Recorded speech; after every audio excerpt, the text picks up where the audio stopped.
ఎండాకాలం అంటేనే అందరికీ బాగా గుర్తొచ్చేది మామిడికాయ పచ్చడి, మామిడికాయలు, మామిడి పండ్లు. మరి ఈ మామిడికాయ పచ్చడి అంటేనే మనకు నోట్లో నీళ్ళొచ్చేస్తున్నాయి కదా!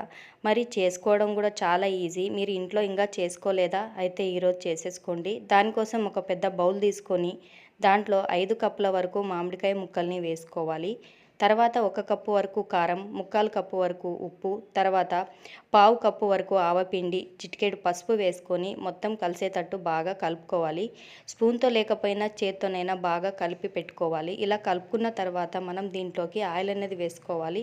దానికోసం మనము ఆయిల్ తీసుకొని ఆవాలు, జీలకర్ర, కచ్చా పచ్చగా దంచుకున్న ఎల్లిపాయలు, తర్వాత కరివేపాకు, ఈ ఆయిల్ అంతా చల్లగైన తర్వాత మనం ఆల్రెడీ కలిపి పెట్టుకున్న మామిడికాయ దాంట్లో వేసుకొని ఒకసారి మొత్తం కలిపి ఒక రోజంతా ఇలాగే పెట్టేయాలి. తర్వాత నెక్స్ట్ డే కల్లా మనకు నూనె అనేది పైకొచ్చి మామిడికాయ అనేది చాలా టేస్టీగా వస్తుంది. నచ్చిందా? నచ్చితే ఒక లైక్ చేసి షేర్